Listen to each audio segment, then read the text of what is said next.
from all around your lawn. I'm here to tell you how football is strong. We're the best. Bounce the ball. Good morning and welcome again to the GDFL Footy Show. Second last show. Yep, the grand final coming up next Saturday, but we've still got a bit of footy to go this afternoon. And boy, are we getting excited now as it gets to the business end of the 2011 footy season. On the weekend, we saw the second semi-final on Saturday with the Belpost Hill Panthers. Too good for the East Geelong Eagles, 10-15-75, 8-6-54. And Matt Jovanovic, 5 goals, and the GDFL leading goal kicker, Lucas Murphy, and the Whitley medalist, kicking 4 goals. Well done, Lucas. Inverleigh Hawks, too good for the Werribee Central Footy Club. And didn't they have one of the greatest come-behinds you've ever seen in local football for many years? It was sensational. Last quarter, the Hawks, it's that desperate to get themselves into a preliminary final berth. 14-16-100 defeated Werribee Central's 13-11-89. In the first semi-final, a cutthroat game. Goodbye, Ducks, till 2012. Zach Hickleton kicking 4 goals, and Craig Rosenweig, the effervescent full forward or forward player of the Werribee Central's Footy Club, kicking 4 goals. Hello, I'm Dick Philpott, and once again, for the second last time this year, I've assembled some of the biggest names and brains in local football to eradicate, adjudicate, communicate, and definitely not procrastinate. The absolute Bannockburn legend, and of course, the man who's still got his under-18s Bannockburn Tigers in the finals as we speak. I mean, not say the word grand final, but still going along very nicely. Good morning, Dale Smith. Yes, good morning, Dick. And a lovely haircut too, mate. Thanks very much. Especially for a Saturday morning, looking sensational. Yep, the wind just plasters right through it now, mate. So if it blows any harder, it'll probably all come off. Well, I actually decided to get blue hair once, and I did. It blew off. That's okay. Not a good story, that one. And of course, the man who needs absolutely no introduction, been with us now for the last record-breaking 10 years on our show. Probably the longest-running footy show in the world, I think. Probably not. Jason Doherty, good morning. I think the other one in Melbourne's been running a few more years. Yeah, but a local country footy show. Without a doubt. We're the longest-running regional football show in Australia. There you go. Oh, geez, if you're watching anybody up there in Channel 9, I think we could go on a current affair or something. Probably not, anyway, but that doesn't really matter. Yeah, we've had some great games on the weekend. We'll talk about the games on the start a little bit later on. We've got an interview at the moment, though, from the winning coach of the Inverleigh Hawks, Shane Stone, talking to Cal Lowther. Here we go. Shane, at the start of the last quarter, you were just behind by a couple of goals and you're able to get back in what is probably one of the biggest victories for the club. Yeah, it was fantastic. The way they rallied and finished the game off was outstanding. I mean, we've had some wins throughout the year where our last quarters have been really good, but we've usually been up. We haven't had to come from behind like we did today in probably the biggest game of the year for us, and the way that they rallied and they were outstanding right from the first bounce of the last quarter. Is it hard? Do you think it'll be difficult for your team to get up 2 weeks in a row? It's probably a pretty dramatic win for them. You've obviously got a game that you can win. How do you go this week of training? Low key or high tempo?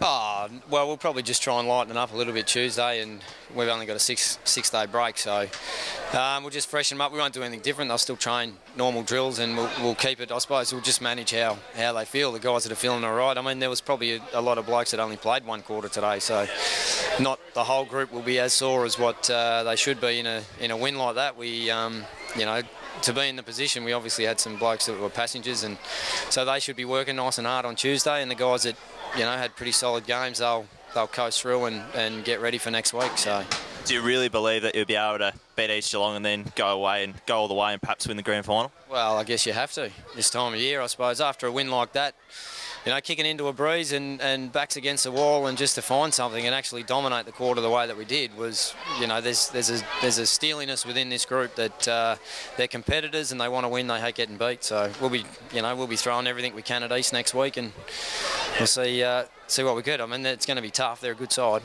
Clayton Trotter and Dean Muir, 2 blokes that really, and I guess Zachy Higgleton, all stood up in the last quarter. Fantastic. Yeah, Dino was good all day, and Trots, we sort of just got him back into it, and he's gone into the middle the last 2 weeks, and we've sort of picked up a little bit, and Dean, his competitiveness is just unbelievable. He's got he's got the heart of a lion, I suppose, and I think Peely out on the wing as well gave us a lot of run out there, and they really did lift, and Jimmy Hyvens finished off another great workman-like effort all day, I suppose. So, no, it was good. And Cal will be back again next Saturday morning with another great interview there, and hopefully with the winning coach of the preliminary final this afternoon on the big grand final show next Saturday morning. Now, as I said, the big games on the weekend. Belpost Hill Panthers, too good for East Geelong in the big showdown. And, of course, we've been waiting all year for that game again, fellas. And, Belpost Hill, you could say, probably slaughtered them a little bit, Dale. Yeah, score would probably flattered East Geelong a little bit. Although in that score, I'm not too sure how many behinds they kicked, but there was a fair few rushed by the East Geelong defence. But it was a good game. Probably never reached the heights that you really expected teams 1 and 2 to get.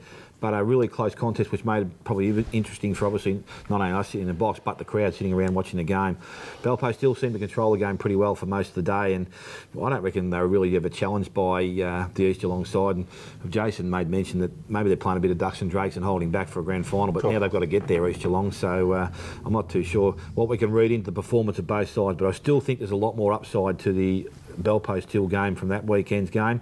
East Geelong have got a really tough contest now against Inverleigh, who will finish this game strong, and they've done that for most of the season, so it should be really interesting to see how they come up after the loss last week. I guess one thing came out of it, Jace, the two gun forwards, Matt Jovanovic and Lucas Murphy, kicked a couple of bags each, which gave the crowd something to be excited about. Jovanovic was great, was one of Belpost Hill's best players, kicked 5, took some good marks, and really gave the East Geelong backline the runaround and worked really hard up the ground as well.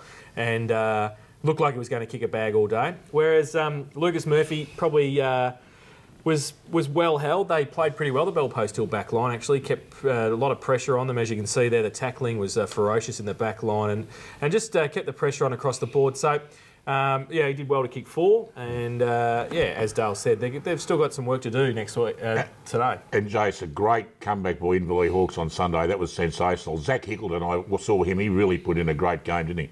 They were sensational. They, you know, they were gone for all money. I think most of the crowd thought at 3/4 time that, you know, it was all over, and they just found something. They were unbelievable in the last quarter, and you know, just put Werribee to the sword. They just played on at all costs. They just kicked the ball when they needed to. They made the right decisions across the midfield, and Clayton Trotter was unbelievable. He and Dean Muir and David Peel controlled the middle.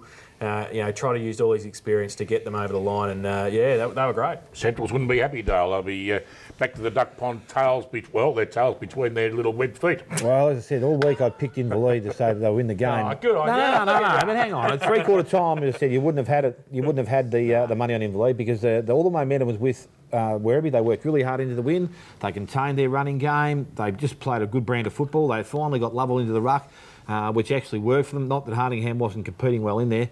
But, as I said, it was just a great contest, and Inverleigh, just with their young legs, got up over the top, Dickie boy. Well, fantastic. So Inverleigh, Belpost Hill and East Geelong still survive. Werribee Central's back to the duck pond till 2012. We're going to pay some bills, come back after this and talk about all the under-18 action with Dale back after this.